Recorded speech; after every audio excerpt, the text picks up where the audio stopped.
Hello. Sorry about that, folks. I appear to be having some microphone toggle issues with the mute switch, so it's muting me. I hope you can hear me. Good day. Welcome to this Lightbend webinar for February 27th, 2020, titled Digital Transformation from Monoliths to Microservices to Serverless and Beyond. My name is Oliver White, Chief Storyteller and MC at Lightbend, and joining me today is one of my favorite colleagues to partner up with for our webinars, Hugh McKee. You may have seen some Akka-focused webinars by Hugh, who is our developer advocate focusing on all things Akka, as well as a globetrotting conference speaker, O'Reilly author, and former aircraft engineer. While I introduce today's webinar, which should last the full hour, I'd like to ask our audience a quick poll question. Which best describes the system architecture you work with most? So if you've been working in our industry for some time, then most likely you learned the traditional software architecture of a three-tier system, nowadays known as a monolith. As the digital realm continues to scale exponentially, however, we've seen a significant shift towards systems composed of microservices, which are isolated and decoupled, ideally serving a single responsibility and in possession of their own data. This kind of means that you can update, deploy, and scale these services independently without much fuss, and namely without terribly much downtime. However, nowadays we're witnessing the birth of serverless, aka function as a service. You can think of Amazon Lambdas as an example here. These software architectures are evolving faster, and it's kind of easy to get lost in the flow. So what techniques and knowledge can we still leverage from the past, and what do we have to do differently as things evolve?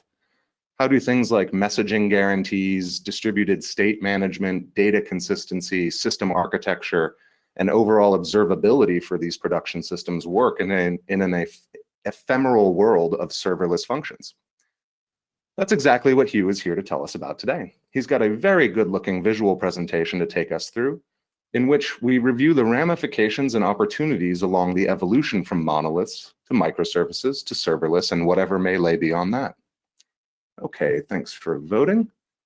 Couple final remarks. As always, today's webinar is made possible only by Lightbend's hundreds of happy customers that benefit from our subscription program, especially HPE. They actually have many openings available for folks working with Akka, Spark, Kubernetes, and Scala on their InfoSite team and other teams. You can find out more about this position and other open positions with Lightbend customers on lightbend.com under the About tab. As many people usually ask, this webinar is being recorded and it will be shared with everyone who registered for this webinar in the next week or two. If you have questions for Hugh today, feel free to add them to the GoToWebinar control panel, and we'll see if we actually have any time left in today's session to get to a Q&A.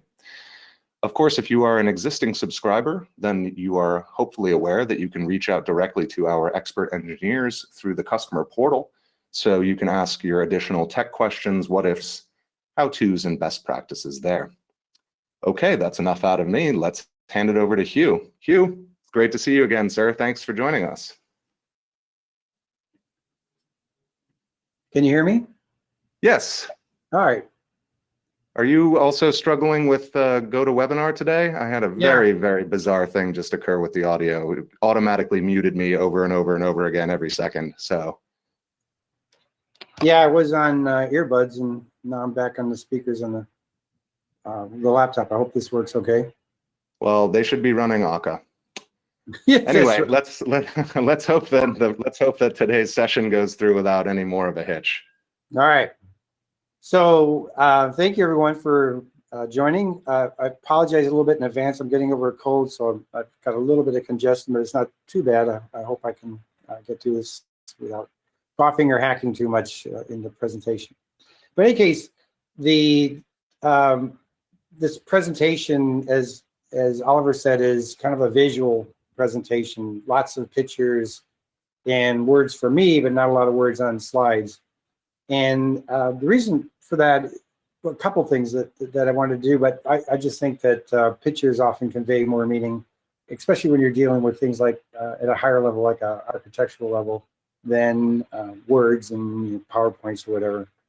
So this is kind of the theme of this talk, and it's really this talk about kind of the evolution or the digital transformation from monoliths and microservices, serverless, And at the end, I'm going to make a fool of myself and speculate about the future, which of course, especially in our business, trying to guess what the future will bring beyond even just a few months is foolhardy. But I like thinking about the future, so at least I'll make some guesstimates on maybe what might be coming.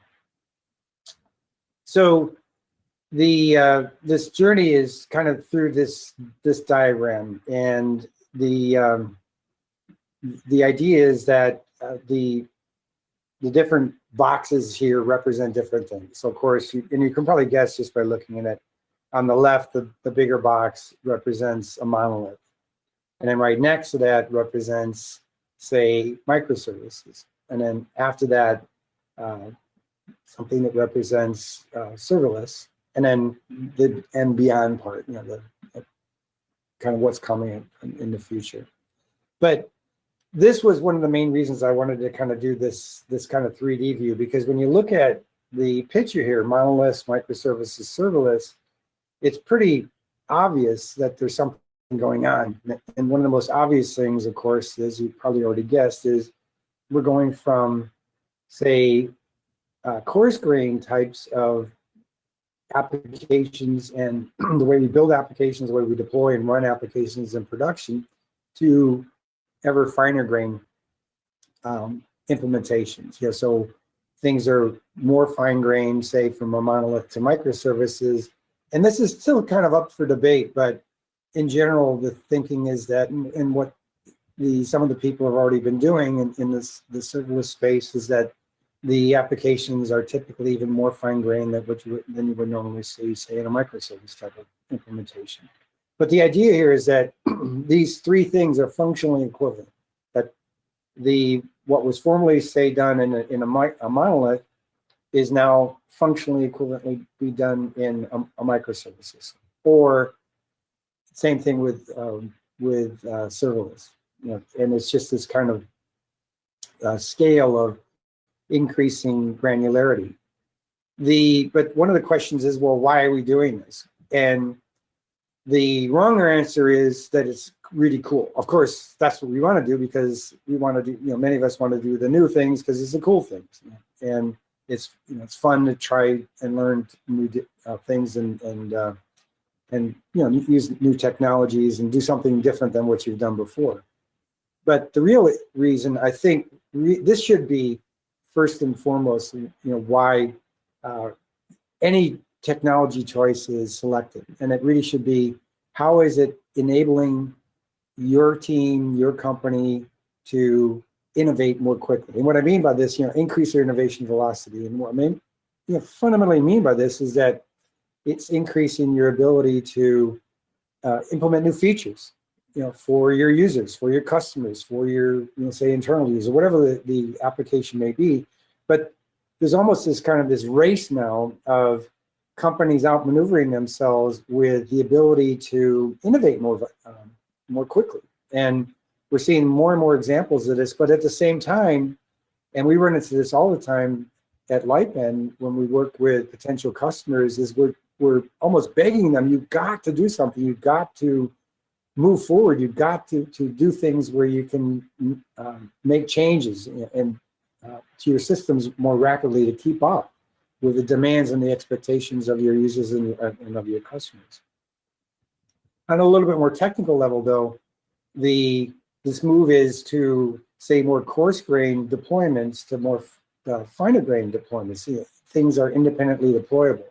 So the difference being that when you add a feature to a monolith, the entire monolith has to be released to production, which, depending on your circumstance, may be a fairly dramatic event. Certainly that was my case when I grew up kind of in the monolith age myself. I worked at HP, Hewlett Packard in IT, and we were firmly in the 2000s, we were firmly in the kind of the monolith area. And a deployment to production was a big deal. With microservices being more fine grained, only a little part, you're only deploying, say, one or maybe a few microservices to roll out maybe a new feature or a new set of features versus having to roll out the entire application. And this goes even further potentially with serverless, where you, because you have finer grained deployable units, the hope is that that reduces some of the friction it takes, that's involved in actually implementing new features into production. And to do that, I think, and this is, I'll rant about this a little bit in this talk, is that things need to be as loosely coupled as possible. And I'll explain what I mean by that as we go through this presentation. So the monolith. Anyone venture to guess why I picked this shape? The shape's proportions are, it's 1 deep, 4 wide, and 9 high. And every time I think of a monolith, I think of this shape. And I'll give you a little clue in that the shape is from I think, a very famous movie that actually is quite old now. I hope some of you have guessed it, but if you haven't, the shape is from a movie called 2001: A Space Odyssey, which, by the way, came out over 50 years ago. It came out in 1968, so it's like about 52 years old now. And what was interesting, I kind of thought about this in retrospect, was that this movie in the late 60s was predicting what things would be like in the year 2001. And it was an awesome movie. I love this movie. I watched it many, many times. I'm a big science fiction nut. And I love watching it because it was predicting the future. Well, now we're looking at this 2001, so almost 20 years ago. And many of the things that this movie predicted were way off. Some things that it didn't predict are really important things like phones, the smartphones that we have these days, and other things like colonizing the moon and so on in the year 2001 haven't happened. So this is the challenge, I guess, of trying to predict the future. But with a monolith, the idea is that it's this self-contained deployable unit. It contains a lot of functionality, and one way to think about it is that a monolith is really composed of a lot of modules. Modules that represent different functionality in an application. And some people have said that if you're considering migrating, replacing, say, a monolith with a microservices, they're saying, well, what makes you think you could replace this monolith with microservices if you haven't properly modularized the code in your monolith? And on the face of it, it sounds like a good argument, but I think a counter to this is that if you think about the tools that we've had to build monoliths, I'm a longtime Java person, Java developer, and if you look at the Java language, up until recently, there wasn't much in the language to help us to kind of compartmentalize the code into modules within a single deployable unit. We had public and private and protected and default visibility of things, but often, for the most part, when people wrote monoliths, everything was, almost everything was public, and it was hard to determine who's accessing what code. So if you wanted to change something, the dependency analysis could be quite cumbersome. And the point with modularization, you're trying to compartmentalize your code. Well, again, it's easy to say to do, but may not be easy to do with the tools that we have for building monoliths. However, I think we can always think of a monolith as being a collection of these functional modules. And before moving on to microservices, I just want to put things a little bit in perspective. And here, showing an enterprise landscape, and all those little green boxes are very small, but they're those monoliths. And there's actually 1,000 of them here. And as I mentioned, I worked at Hewlett Packard, and at its peak, when I was there was around 350,000 employees, and we had a portfolio of well over 1,000 applications. These were known, documented, cataloged applications that in the company. So imagine decomposing all those monoliths down into something even more fine-grained and managing those things in production. It's from an enterprise perspective, it could be quite daunting. It's not for the faint of heart, I think, until you're really comfortable with the tools, say, for managing runtime environments for these fine-grained environments. Of course, it's being done, I'm just trying to put things a little bit in perspective here. So microservices. And here the idea is that each microservice is designed and implemented to do a more specific task. It's like one mantra is do one thing and do it well. So really what we're doing here is say we've taken all the functionality that formerly say was implemented using a monolith. Now that same functionality is implemented as a collection of microservices. But so the idea is that you're kind of taking that monolith and breaking it apart into those modules. Again, conceptually saying. But then one approach that some have used for introducing microservices is that they gradually ease their way into microservices. They take a little bit of the functionality of the monolith and replace it with microservices. Maybe you're not actually turning or removing that code for those modules in the monolith, but they're being turned off. They're not being used and they're being replaced by microservices. There's a lot of reasons for doing this. One is if your teams and everybody involved is new to microservices, and this is not only the developers, but the operations part of it as well, the production support, all that, is that to kind of gradually ease in, maybe take some of the more non-critical parts of the monolith and implement them as microservices. But the idea is that as you get more comfortable and over time, you gradually replace functionality of the monolith with microservices to the point where now you have a full replacement of all the functionality of the monolith is now in microservices.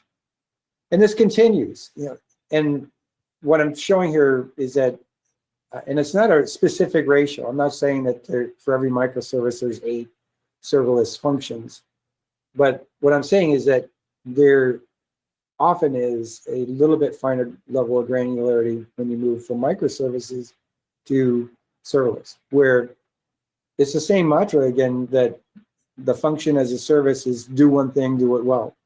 But maybe now it's like you've really taken that even more seriously than you did with, say, in a microservice type of situation. So then we get into serverless, and the big thing here is that not only is it's a new way of building the system, writing the software, but it's also a new way of running the system, which has some profound changes to it. The serverless has been around since around 2014, 2015. I think around 2014, Amazon announced AWS Lambda, and I think it was around 2015 that it actually became a service that people could use. And I've talked to some folks that work at Amazon, and they say that the migration to serverless in Amazon is massive. And they're constantly seeing more and more movement towards people building applications or systems using their serverless offerings versus the more traditional offerings that Amazon provided. But it's not just Amazon anymore. There's, it really has become more a very important way of building systems. So now Microsoft provides a serverless offering. Of course, Google does. There's others, and the general term that is being used now is, instead of Lambda, is function as a service. So their Lambda, function as a service, are kind of synonymous, but to me, if I hear one or reference to one versus the other, it kind of means the same thing. But there's a lot of things that change with serverless, but one of the things that I think is pretty profound is the change in the way we handle the infrastructure that our applications run in, monoliths and microservices typically. And it has to do with processing capacity.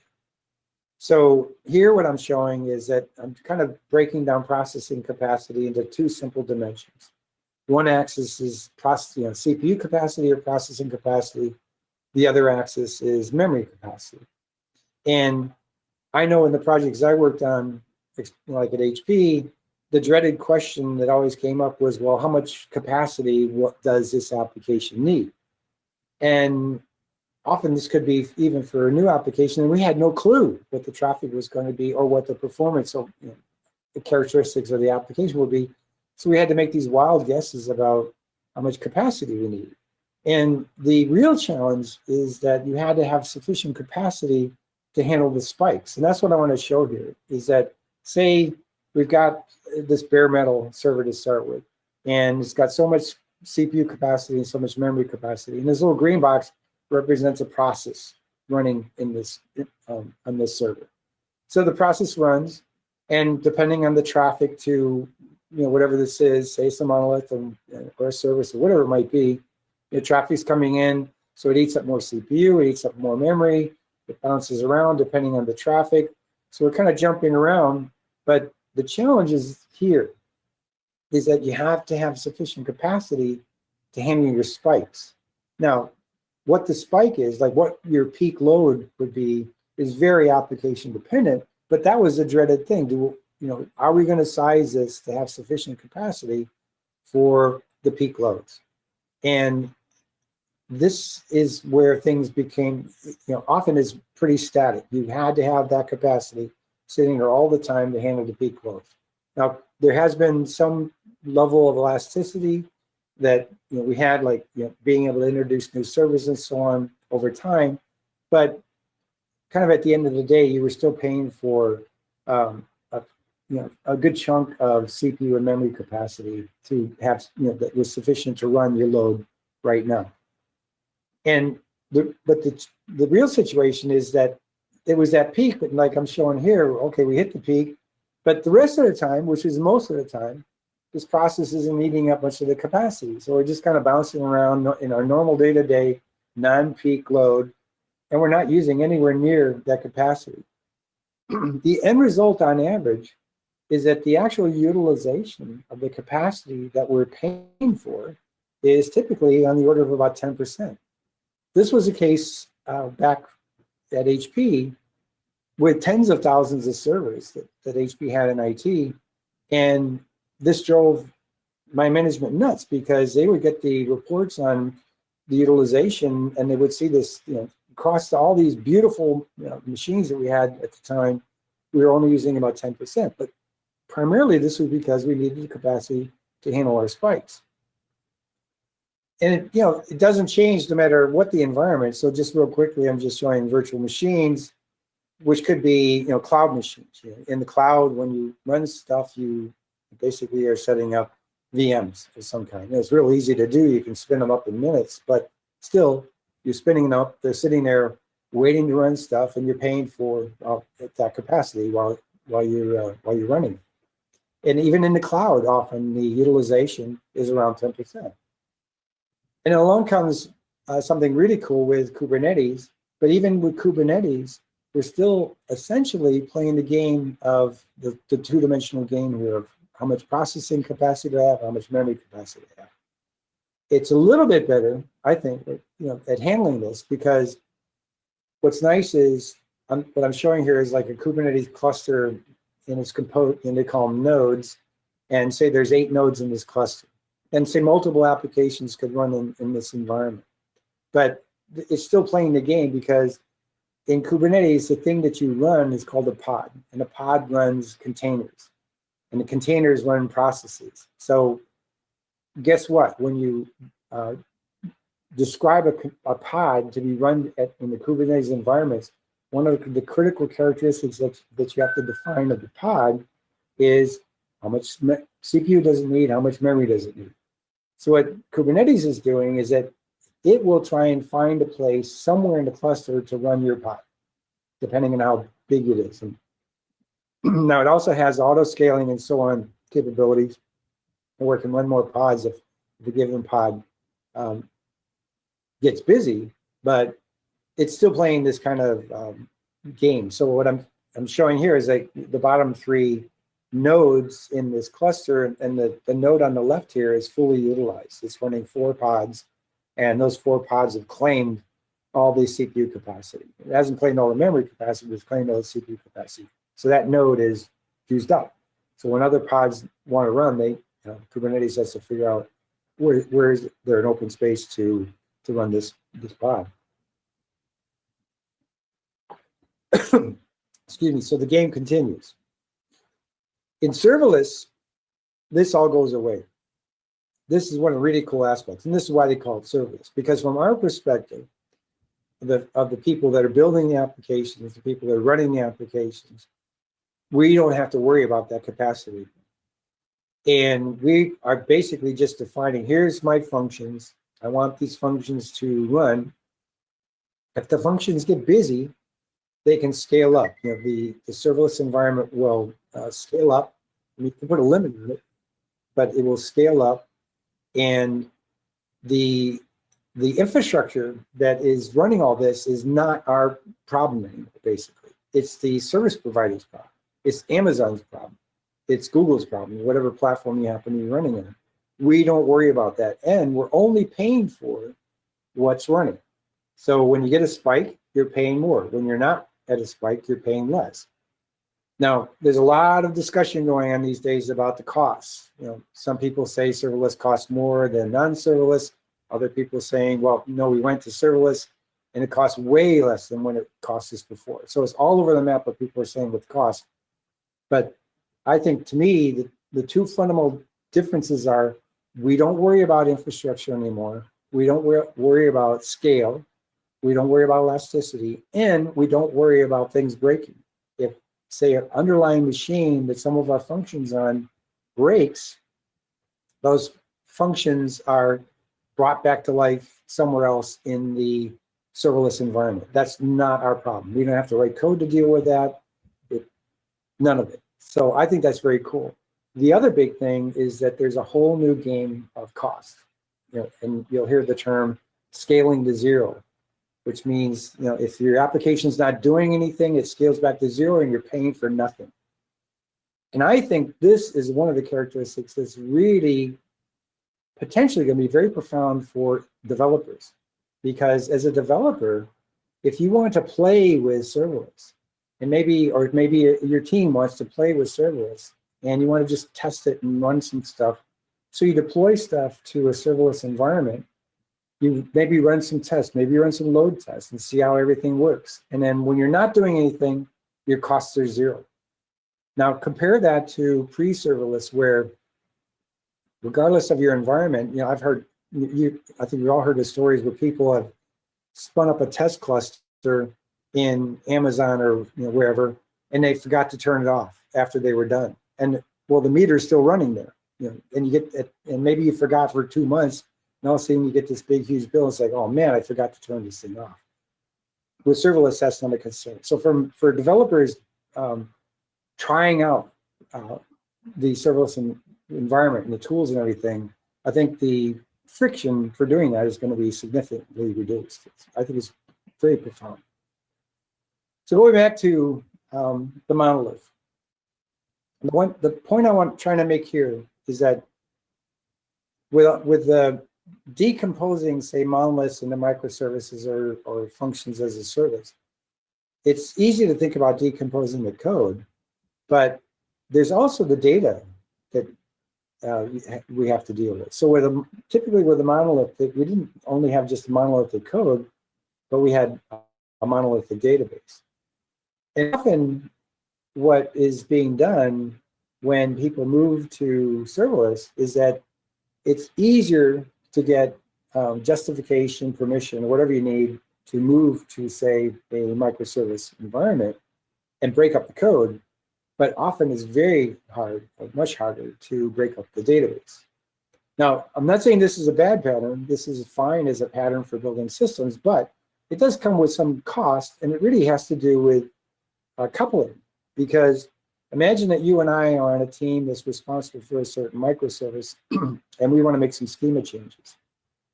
Well, since all of our microservices are sharing the same schema, essentially, we have to find out what other microservices and maybe what other teams that are responsible for those microservices will be impacted by our proposed change. And then we have to negotiate with these people. And then we have to think about all the ramifications for doing it.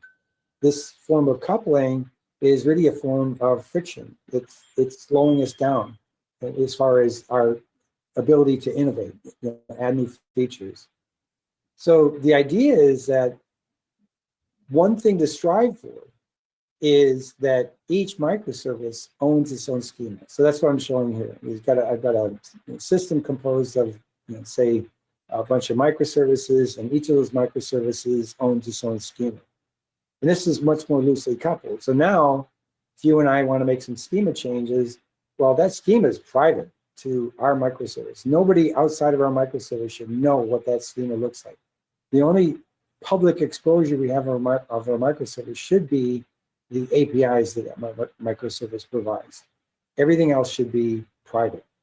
And it's kind of a view of an outside view versus an inside view. And I think this distinction between outside and inside is extremely important, and it's often overlooked, where when you're describing your microservice to people who are not responsible for building the microservice, you really should be only describing what it looks like on the outside. When you're working on a microservice and you're working with your team on changing a microservice, now you're thinking about the microservice on the inside. There was this excellent article written by a guy named Pat Helen, and the article was, I think the title was Data on the Outside versus Data on the Inside. And I thought he did a great job explaining this kind of concept, the outside versus the inside view of things. So we're trying to strive for that loose coupling. So really, each microservice should be thought of as a black box, where it's not just the code that's a black box, but it's the data that's part of that black box. And nobody knows what the guts of this thing looks like on the inside. They only know what it looks like on the outside, really from its APIs. So this is the goal. Easy to say again, not necessarily easy to do. And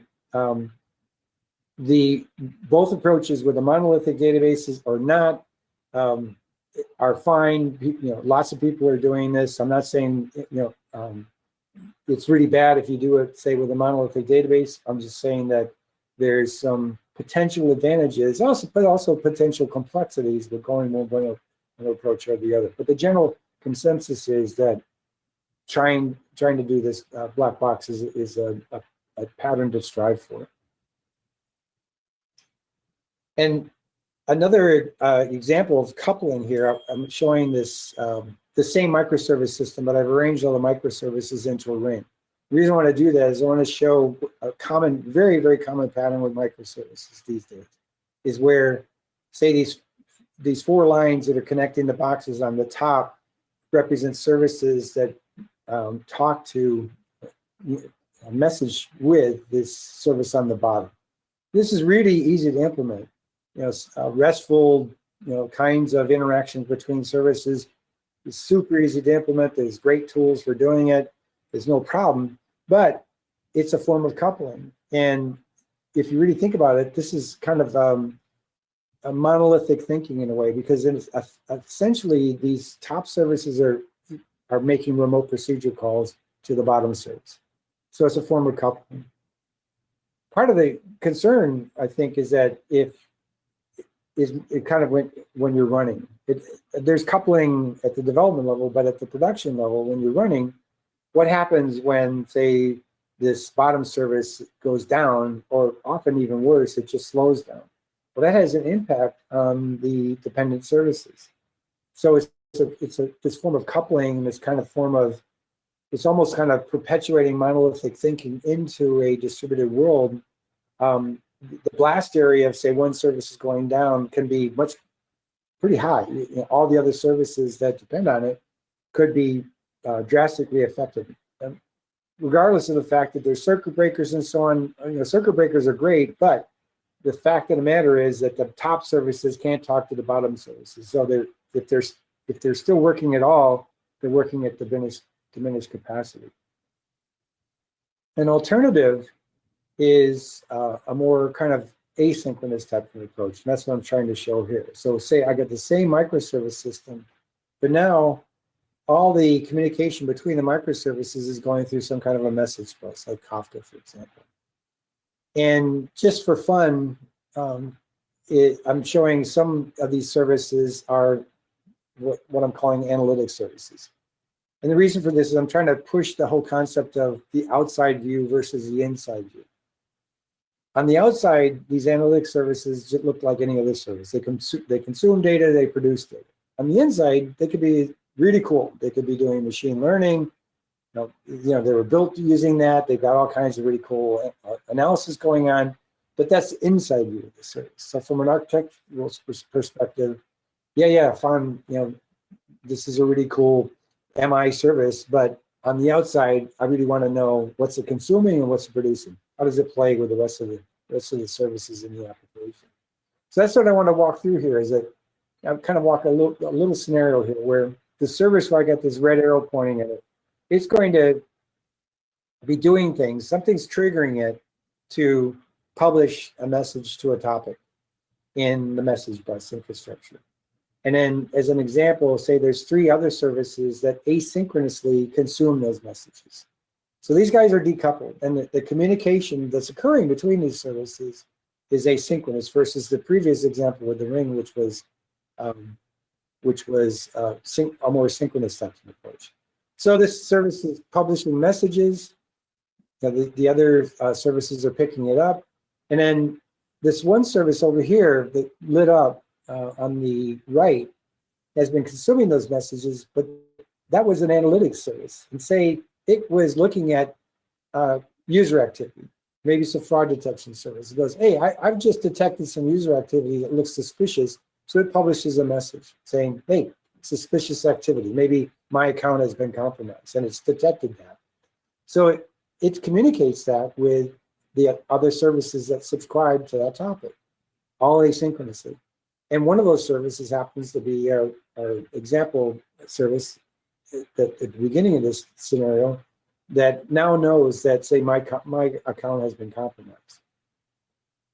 Now, another scenario I want to go through real quick is this service on the bottom that's grayed out with the red arrow is down.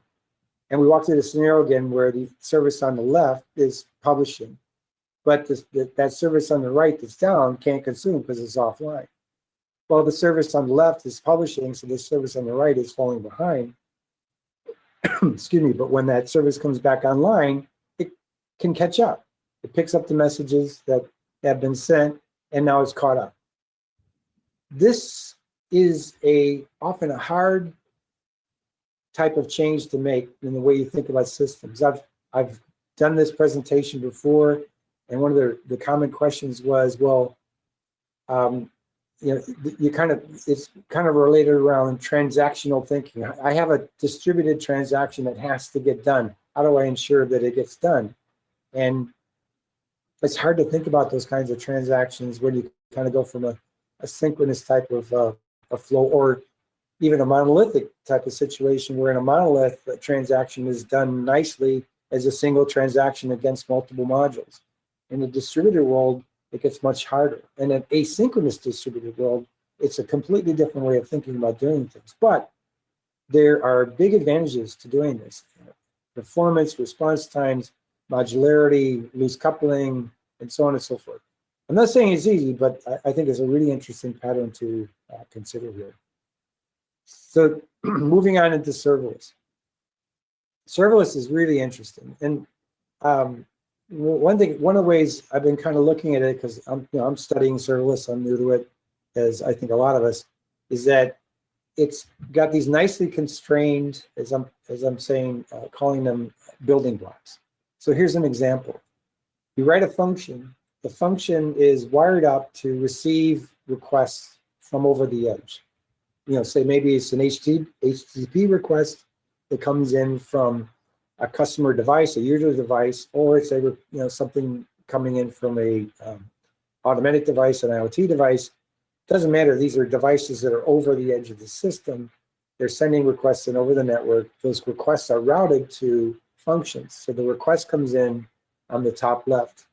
It comes into this synchronous, what I'm calling a synchronous function, which processes that incoming request, maybe interacts with a database, which the read and write on the bottom here, and then ultimately sends back a response. And then this is also a stateless flow, where the function handles this request, and then it forgets what happened, and it's ready for the next request, which could be from anything, anywhere from, and for anything. So it's a very nice, common, stateless type of a flow. Another one that's really interesting, still using the function, but this is a little bit more asynchronous, where the function is not directly receiving things coming in over the edge of the system, but it's receiving things coming in, say, through some kind of a pipe, through some kind of a message bus in a topic. So it's subscribing, and when it receives some kind of a message, that triggers another kind of stateless flow. But here it's a little bit more asynchronous. So a message comes in from the subscribe side, it gets processed, maybe you interact with the database, maybe you make changes to a database, you publish something out to another topic, and you're done. And the function forgets everything that it knew about that. So that's a nice stateless flow, but it's also an asynchronous flow. A little bit of hybrid of that is that we're getting request response in, like the first example, but on the right here, it's also, in addition to maybe say making changes to a database, it's publishing something out to some kind of a topic. So these are just some really simple examples of some of the patterns of how functions can be written in the serverless environment. But the cool thing, I think, is that these things get wired together. So this is a really awesome pattern that I think is very common in Amazon, where the function on the left, say it's getting something in from over the edge, and it makes a change into like DynamoDB or S3. Those databases are already set up so they can, when changes occur, that can trigger another function. And the way I'm looking at it here, or showing it here, is that it's, say on the left, the function does something which gets persisted to some kind of a database, which triggers a message going out to a message bus, which gets consumed by another function downstream. So you start to build this kind of event flow, basically, or message flow from function to function. And this is where I think the pattern can be really interesting, is how you start to build a system where you got edge functions on the left, but then those things are, the side effects of those edge functions are, published to subscribers that pick those up, do some kind of processing, and the process is repeated. So the subscriber does some work, and it produces something to a new topic. So I'm showing here kind of a cascading sequence of events that was triggered by some action by a function that's listening on the edge, basically.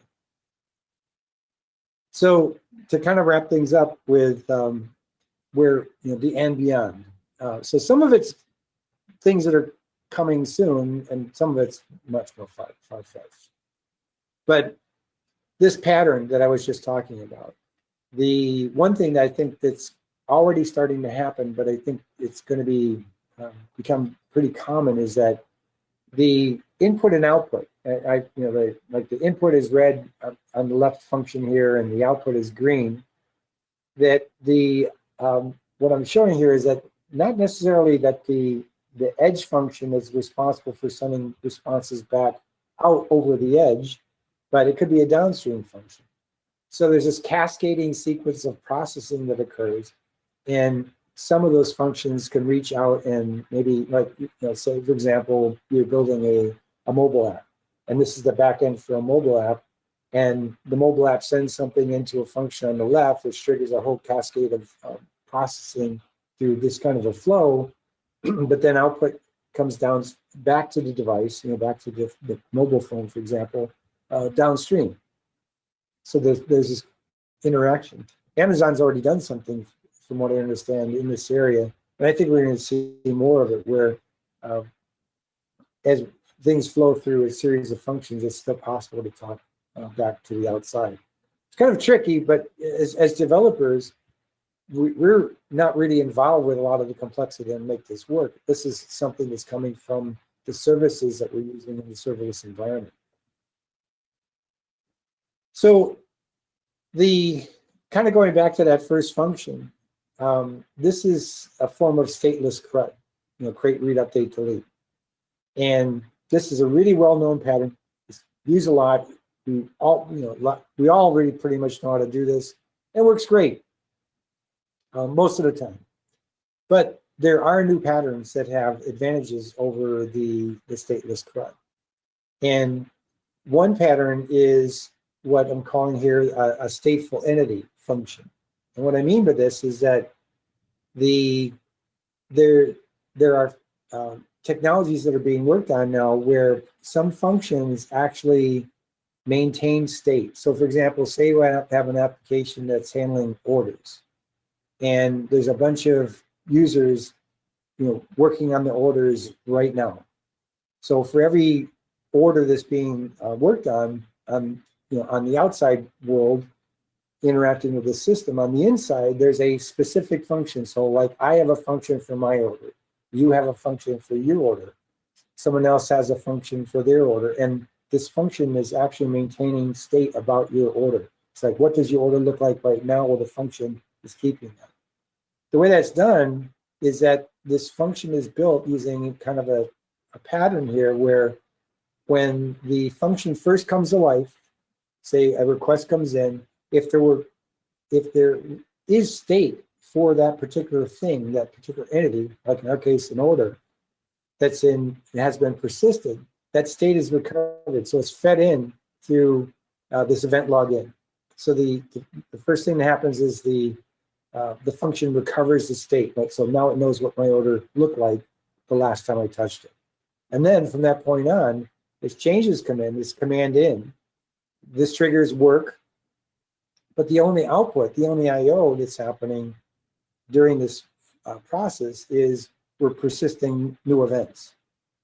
We're not updating, say, relational model.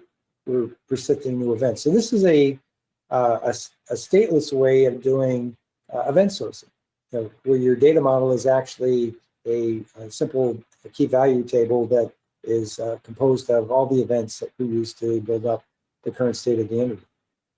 So that's kind of the flow. And this is something that we're doing. It's a project called Cloud State.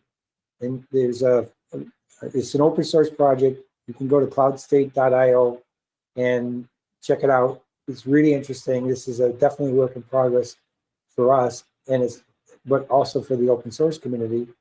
But it's pretty cool. And there's other things going on. Other folks are doing things where they're introducing tools for building stateful functions in a serverless environment versus the common thinking that everything's stateless.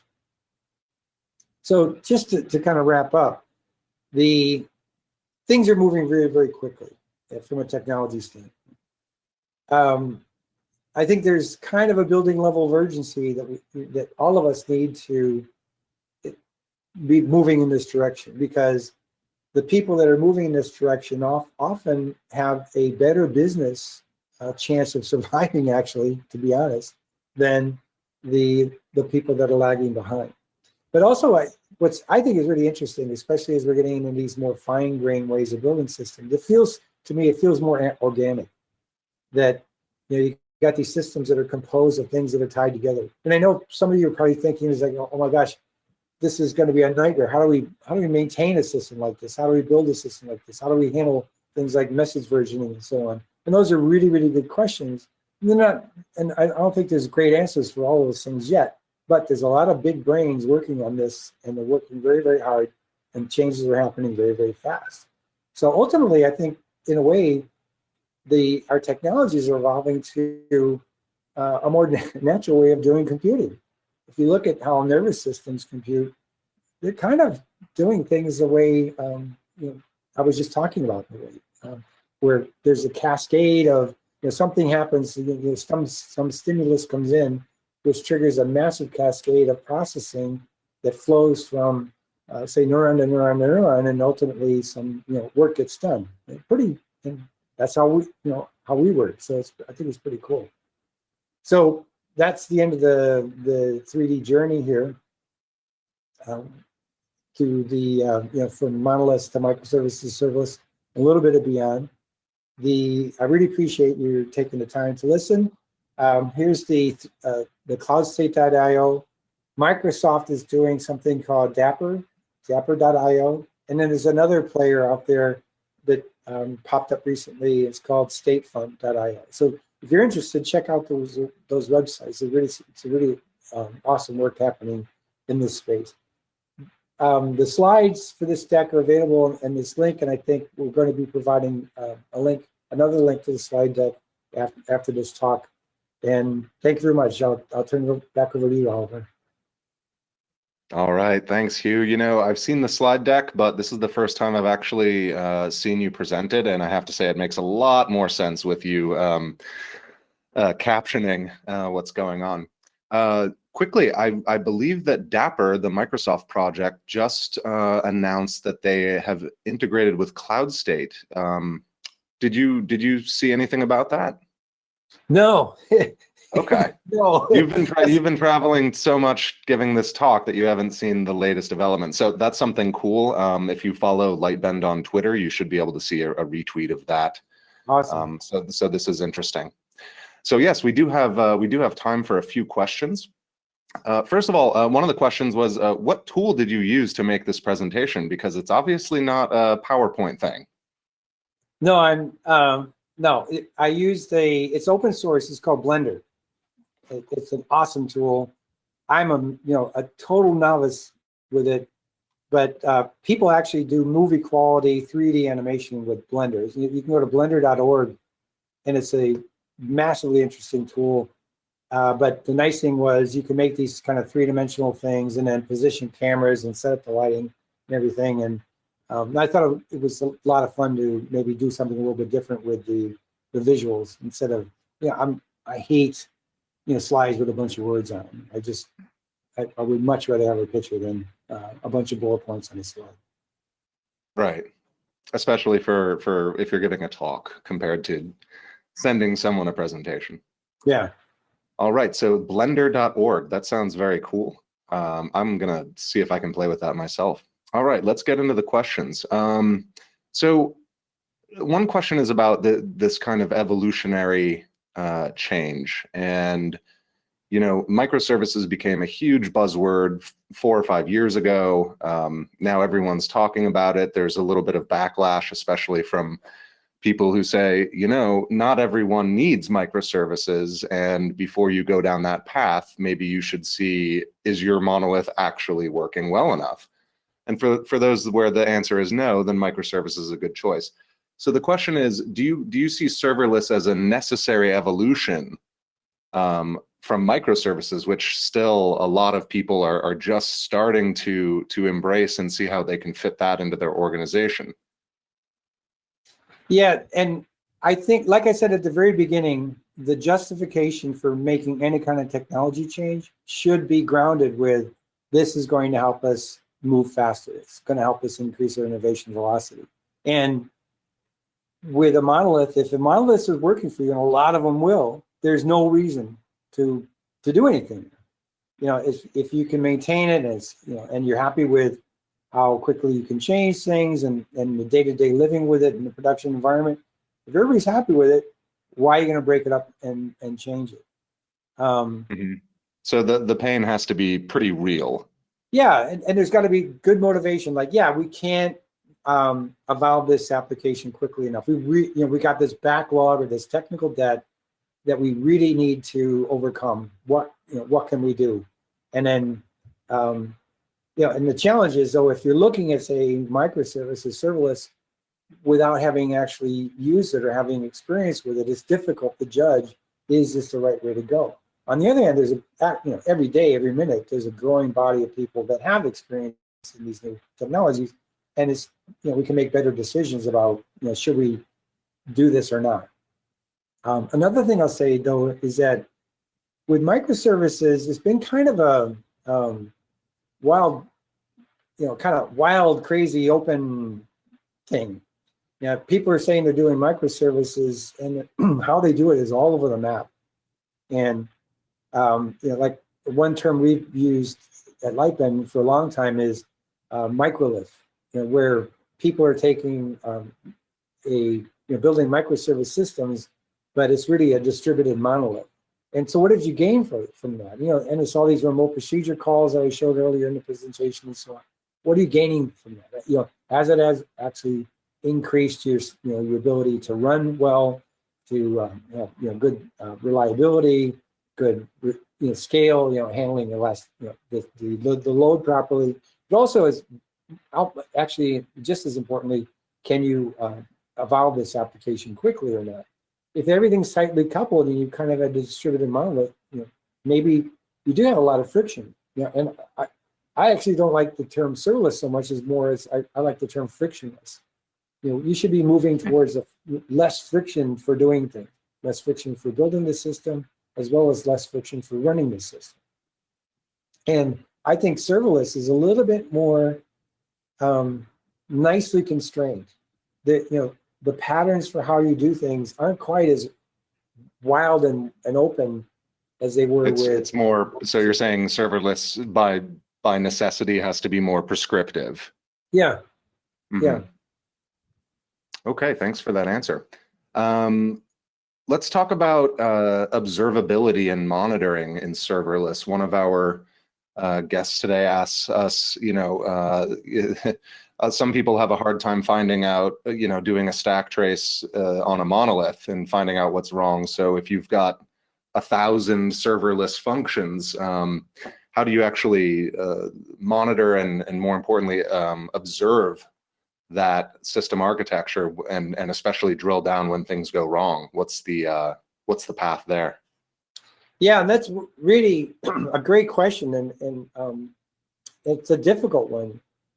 And this is one of the motivations, I think, from going from kind of a synchronous way of thinking about doing things to an asynchronous way, where if you're, a very common pattern for microservices that service A makes a RESTful request to service B makes a RESTful request to C goes to D. So you got this whole flow. Service A is waiting, by the way, for all this to happen before it can go back, say, to the user and say, all right, I did what you asked me to do. And when something breaks there, it's like, oh, wow, how do I do this? And, so there's things like trace IDs and so on. And there are tools that are available to help with this. And they're getting better all the time. But I think the problem is with the pattern of implementation. You contrast that with, say, service A just publishes a message and it doesn't care who consumes it. B is a consumer; it consumes that message. It does something, and it publishes something to a topic that's of interest to C, and so on. So now you've kind of removed everything. So if something goes wrong, it's like now I think it's more of a matter of, well, how's A doing? Is A broken? Is it not running? Is it slow? Is there some kind of bug in it or something? And I think you can do things a little bit more in isolation versus having that kind of distributed call stack between a series of services that are invoking each other in a single call sequence versus kind of breaking down things. Here's what I found. Breaking down things asynchronously.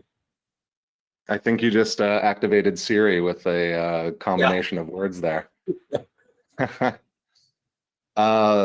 One question: How do we deal with? You mentioned a microlith before, and for those who are new to that term, Hugh, what we're talking about with a microlith is when we've kind of decoupled our application to an extent where those functions are able to live somewhat isolated, but in fact, every one of those is going to the same database.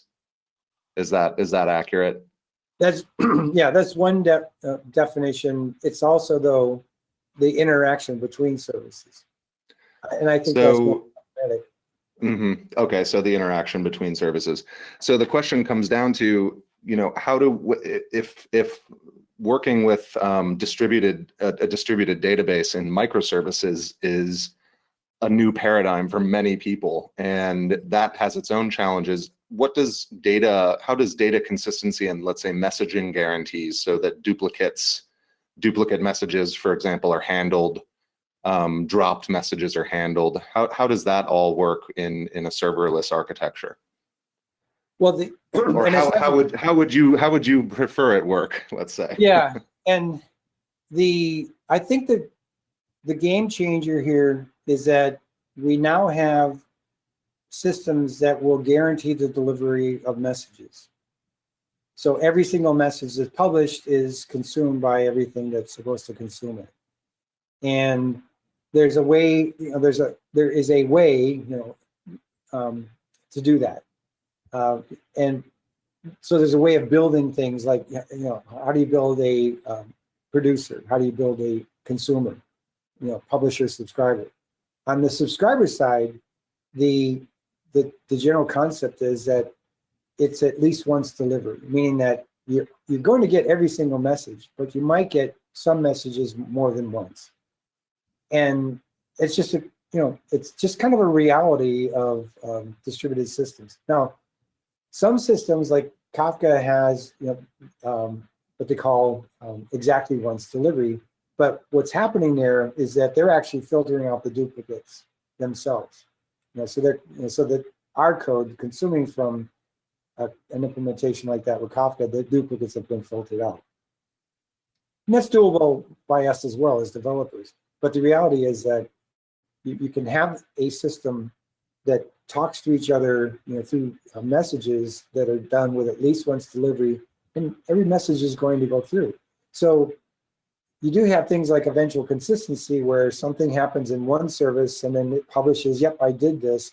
And then later on, outside of the the bounds of a nice, comfortable database transaction, another transaction occurs when it consumes the message that say service A did something, maybe changes something in a database, and then it publishes the message, and B consumes that later on and does something to react to it. And this is a different pattern, but it's not super complicated. And once you kind of wrap your head around it, I think it's workable. It's not, like I say, it's not super complicated, but it is super different, and it makes people's heads hurt when often when you look at it. Mm-hmm.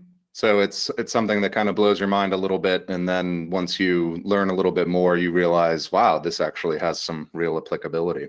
Right. So we've got time for one more question, and this is towards the end of your presentation. We started to see something around distributed state in the serverless architecture, so stateful entities. What is maybe you can give us the quick breakdown of what are some of the real world advantages of a stateful function in a serverless architecture compared to a stateless function, and kind of let us understand that a little bit better. I think there's two big things about this kind of an approach, and I think one's bigger than the other.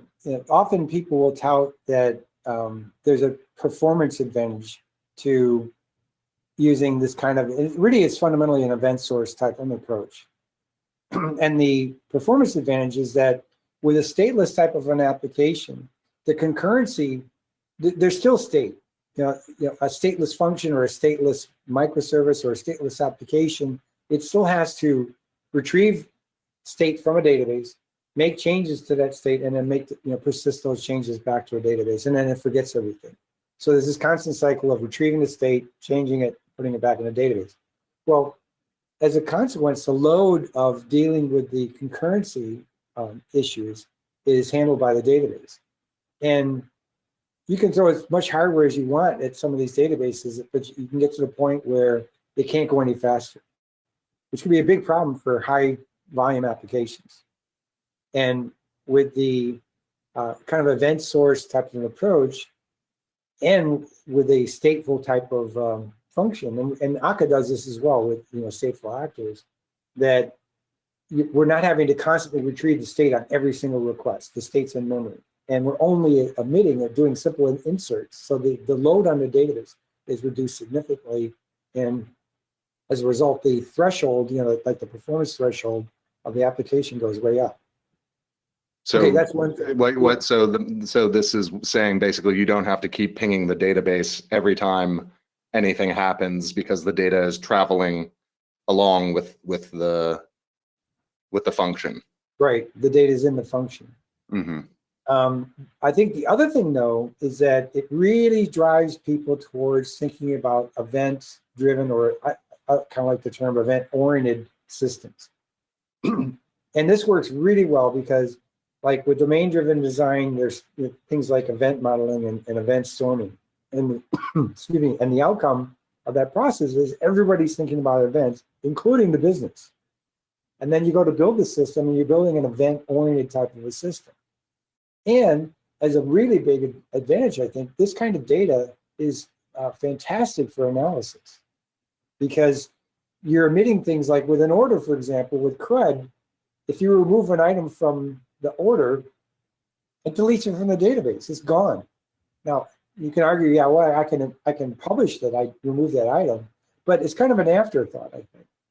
With an event-oriented type of a system, it's just common practice that when you remove, say, an item from a cart, that's there as part of the history of the entity, and it's consumable by things like analytics, machine learning, artificial intelligence, or whatever kind of stream processing you want to do.